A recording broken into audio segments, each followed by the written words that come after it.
Hi all, welcome to PSC memorize. 2024 October 19 തൊഴിൽ വാർത്തയിൽ വന്ന കറണ്ട് അഫയേഴ്സും അതിന്റെ വിശദാംശങ്ങളുമാണ് ഈ വീഡിയോയിൽ പറയുന്നത്. പുതിയ ക്രിമിനൽ നിയമമായ ഭാരതീയ ന്യായ സംഹിത പ്രകാരം ആദ്യ ജീവപര്യന്തം ശിക്ഷ വിധിച്ച സംസ്ഥാനം? ഉത്തരം ബീഹാർ. റസൂൽപൂർ പോലീസ് രജിസ്റ്റർ ചെയ്ത കേസിൽ Saran additional district and sessions കോടതിയാണ് അച്ഛനെയും 2 മക്കളെയും വധിച്ച കേസിൽ 2 പ്രതികൾക്ക് ജീവപര്യന്തം ശിക്ഷ വിധിച്ചത്. 2024 ജൂലൈ 1 ഇന്ത്യൻ പീനൽ കോഡിന് പകരം BNS പ്രാബല്യത്തിൽ വന്നത്. ബഹിരാകാശത്തിന്റെ അതിർത്തിയായ കാർമൻ രേഖ കടന്ന ഏറ്റവും പ്രായം കുറഞ്ഞ വനിതയെന്ന നേട്ടം സ്വന്തമാക്കിയത്? ഉത്തരം കാർസൻ കിച്ചൻ. സ്വകാര്യ ബഹിരാകാശ കമ്പനിയായ ബ്ലൂ ഒറിജിന്റെ 8ാം ബഹിരാകാശ ദൗത്യമായ NS-26ന്റെ ഭാഗമായാണ് മറ്റു 5 പേർക്കൊപ്പം കാർസൻ കാർമൻ രേഖ കടന്നത്. സമുദ്രനിരപ്പിൽ നിന്ന് 100 കിലോമീറ്റർ പെർ 62 മൈൽ ഉയരത്തിലുള്ള കാർമൻ രേഖ കടക്കുന്ന യാത്രികർക്ക് ഭൂമിയുടെ വളവ് നേരിൽ കാണാനും ഏതാനും മിനിറ്റുകളോളം പേടകത്തിൽ ഭാരമില്ലായ്മ അനുഭവിക്കാനും അവസരം ലഭിക്കും. ഹംഗറിയിൽ ജനിച്ച അമേരിക്കൻ ഭൗതിക ശാസ്ത്രജ്ഞനും എയ്റോസ്പേസ് എഞ്ചിനീയറുമായ തിയോഡർ വോൺ കാർമനോടുള്ള ആദരസൂചകമായാണ് ഇതിന് കാർമൻ രേഖ എന്ന് നാമകരണം ചെയ്തിട്ടുള്ളത്. നോർത്ത് കരോലൈന സർവകലാശാലയിലെ വിദ്യാർത്ഥിനിയാണ് കാർസൻ. ഏത് സംസ്ഥാനമാണ് നിർമ്മിതബുദ്ധി ഗവേഷണശാല സ്ഥാപിക്കുന്നതിന് ഗൂഗിളുമായി ധാരണാപത്രം ഒപ്പുവെച്ചത്? ഉത്തരം തമിഴ്നാട്. വയനാട്ടിലെ ബദൽ വിദ്യാലയമായ കനവിന്റെ സ്ഥാപകൻ അന്തരിച്ചു. പേര്? ഉത്തരം KJ ബേബി.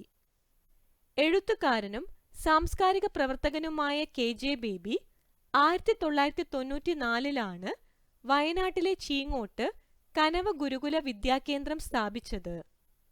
ആദിവാസി കുട്ടികൾക്ക് ബദൽ വിദ്യാഭ്യാസം നൽകുകയായിരുന്നു ലക്ഷ്യം. ഗോത്രജീവിത പശ്ചാത്തലത്തിൽ രചിച്ച നോവലായ മാവേലി മൺട്രം, നാട്ടുഗതിക നാടകം തുടങ്ങിയവയുടെ രചയിതാവാണ്. വയനാട്ടിലെ കാട്ടുനായ്ക്കർ വിഭാഗത്തിന്റെ അനുഷ്ഠാനങ്ങൾ ആധാരമാക്കി ഗുഡ എന്ന സിനിമ സംവിധാനം ചെയ്തു. ആദിവാസി ഭാഷ സംസാരിക്കുന്ന രാജ്യത്തെ ആദ്യ ചിത്രം കൂടിയാണ് ഗുഡ.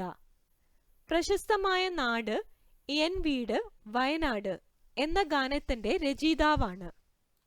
രാജ്യത്തെ ആദ്യ വന്ദേ ഭാരത് സ്ലീപ്പർ ട്രെയിൻ പുറത്തിറക്കിയത് എവിടെയാണ്? ഉത്തരം ബംഗളൂരു.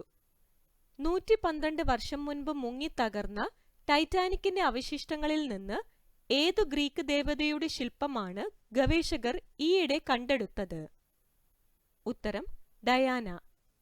ഉത്തര അറ്റ്ലാന്റിക് സമുദ്രത്തിനടിയിലെ കപ്പൽ അവശിഷ്ടങ്ങളിൽ നിന്ന് BCE 325 കരുതുന്ന വെങ്കല പ്രതിമയാണ് കണ്ടെടുത്തത്.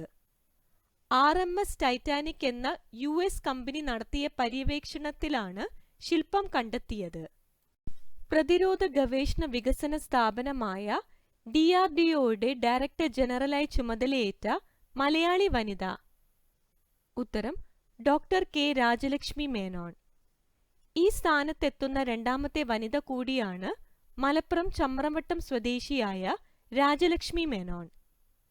2024 61ാമത് നാഷണൽ ചെസ് ചാമ്പ്യൻഷിപ്പ് ജേതാവ്? ഉത്തരം കാർത്തിക് വെങ്കട്ടരാമൻ. ആന്ധ്രാപ്രദേശ് സ്വദേശിയാണ്. റെയിൽവേ ബോർഡിന്റെ ചെയർമാനും CEOയുമായി നിയമിതനായത്? ഉത്തരം സതീഷ് കുമാർ. കേരള ചലച്ചിത്ര അക്കാദമിയുടെ താൽക്കാലിക ചെയർമാനായി നിയമിതനായത്? ഉത്തരം പ്രേംകുമാർ. ബലാത്സംഗ കുറ്റത്തിന് വധശിക്ഷ വരെ വ്യവസ്ഥ ചെയ്യുന്ന ബില്ല് ഏത് സംസ്ഥാന നിയമസഭയാണ് ഏകകണ്ഠമായി പാസാക്കിയത്? ഉത്തരം പശ്ചിമ ബംഗാൾ. ദേശീയ അധ്യാപക ദിനം എന്നാണ്? ഉത്തരം സെപ്റ്റംബർ 5. മുൻ രാഷ്ട്രപതി ഡോക്ടർ S രാധാകൃഷ്ണന്റെ ജന്മദിനമാണ് ഇന്ത്യയിൽ അധ്യാപക ദിനമായി 1962 മുതൽ ആചരിച്ചു വരുന്നത്. യുനെസ്കോയുടെ ആഭിമുഖ്യത്തിൽ ലോക അധ്യാപക ദിനം ആചരിക്കുന്നത് ഒക്ടോബർ 5-നാണ്. അടുത്തിടെ അന്തരിച്ച അരുണ വാസുദേവ് ഏത് രംഗത്ത് അറിയപ്പെട്ട വനിതയാണ്? ഉത്തരം ചലച്ചിത്ര നിരൂപകയും ചിത്രകാരിയും. ഏഷ്യൻ സിനിമയുടെ അമ്മ എന്നറിയപ്പെട്ടിരുന്നു. 1988 ആരംഭിച്ച ഏഷ്യൻ സിനിമ സംബന്ധിയായ സിനിമായ എന്ന മൈത്രി മാസികയുടെ സ്ഥാപക പത്രാധിപരായിരുന്നു. സാംസ്കാരിക മേഖലയിലെ സംഭാവനകൾ പരിഗണിച്ച് 2019 ഫ്രാൻസിലെ പരമോന്നത സാംസ്കാരിക ബഹുമതിയായ officer the arts the lights ബഹുമതി നൽകി ആദരിച്ചിരുന്നു. ലതിക പട്ഗാവോക്കർ, രശ്മി ദോരൈസ്വാമി എന്നിവരുമായി ചേർന്ന് രചിച്ച being and becoming the cinemas of Asia എന്ന കൃതി ഏഷ്യൻ സിനിമയെ സംബന്ധിച്ച നാഴികക്കല്ലായാണ് കണക്കാക്കുന്നത്. ഫ്രാൻസിന്റെ പുതിയ പ്രധാനമന്ത്രി? ഉത്തരം മിഷേൽ ബാർണിയ. ആധുനിക ഫ്രാൻസിന്റെ ചരിത്രത്തിലെ ഏറ്റവും പ്രായമേറിയ പ്രധാനമന്ത്രിയാണ്. ലോകത്തിലെ ആദ്യ സ്വകാര്യ ബഹിരാകാശ നടത്തം എന്ന നേട്ടം സ്വന്തമാക്കിയവർ? ഉത്തരം ജാരഡ് ഐസക് മാൻ, സാറ ഗില്ലിസ്. ഇലോൺ മസ്കിന്റെ കമ്പനിയായ സ്പേസ് എക്സിന്റെ ഫാൽക്കൺ റോക്കറ്റ് ഭ്രമണപഥത്തിലെത്തിച്ച ഡ്രാഗൺ പേടകത്തിലാണ് ഇരുവരും ബഹിരാകാശത്തെത്തിയത്. കേരളത്തിലെ മരുമകൾ കൂടിയായ അന്ന മേനോൻ, സ്കോട്ട് പോററ്റ് എന്നിവർ പേടകത്തിലിരുന്ന് അതിന് സാക്ഷ്യം വഹിച്ചു. നാസയുടെ അപ്പോളോ ദൗത്യത്തിന് ശേഷം മനുഷ്യർ ഇതുവരെ എത്തിയിട്ടില്ലാത്തതും ഭൂമിയിൽ നിന്ന് 700 കിലോമീറ്റർ ദൂരെയുള്ളതുമായ പഥത്തിലാണ് പൊളാരിസ് ഡോൺ മിഷനിലൂടെ യാത്രികർ എത്തിച്ചേർന്നത്. US വ്യോമസേനയിലെ ലഫ്റ്റനന്റ് കേണലും സ്പേസ് എക്സ് കമ്പനിയുടെ മെഡിക്കൽ ഡയറക്ടറും പാതി മലയാളിയുമായ ഡോക്ടർ അനിൽ മേനോന്റെ ഭാര്യയാണ് ഹൂസ്റ്റൺ സ്വദേശിയായ അന്ന. പ്രൊഫഷണൽ അല്ലാത്ത ബഹിരാകാശ യാത്രികരുടെ ആദ്യത്തെ ബഹിരാകാശ നടത്തമായിരുന്നു ഇത്. മനുഷ്യരുടെ രക്തമൂലകോശങ്ങളോട് സാമ്യമുള്ള കോശങ്ങളെ പരീക്ഷണശാലയിൽ വളർത്തിയെടുത്തത് എവിടെ? ഉത്തരം ഓസ്ട്രേലിയയിലെ മർഡോക്ക് ചിൽഡ്രൻസ് റിസർച്ച് ഇൻസ്റ്റിറ്റ്യൂട്ടിൽ. എലികളിലാണ് പരീക്ഷണം നടത്തിയത്. മനുഷ്യരിലെ പരീക്ഷണത്തിന് 5 വർഷത്തോളം എടുക്കും. നേച്ചർ ബയോടെക്നോളജി ജേർണലിസ്റ്റ് ആണ് ഇതു സംബന്ധിച്ച വിവരങ്ങൾ പ്രസിദ്ധീകരിച്ചത്. ഗർഭിണികളുടെയും കുട്ടികളുടെയും വാക്സിനേഷൻ വിവരങ്ങൾ ഏകോപിപ്പിച്ചുകൊണ്ടുള്ള കേന്ദ്ര സർക്കാരിന്റെ ഏകീകൃത വാക്സിൻ പോർട്ടൽ? ഉത്തരം യുവിൻ.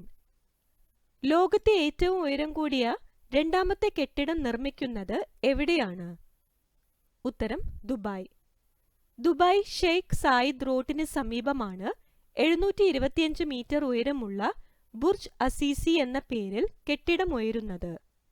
131 നിലകളുണ്ടാകും. 600 അടി ദീർഘത്തിലേറെയാണ് ചെലവ്.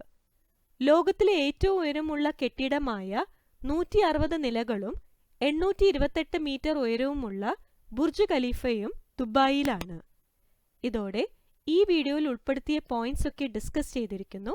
ബാക്കിയുള്ള പോയിന്റ്സ് അടുത്ത വീഡിയോയിൽ ഉൾപ്പെടുത്താം. ഈ വീഡിയോ നിങ്ങൾക്ക് ഉപകാരപ്പെടുകയാണെങ്കിൽ ദയവായി ലൈക്കും ഷെയറും സബ്സ്ക്രൈബും ചെയ്യുക. Thank you.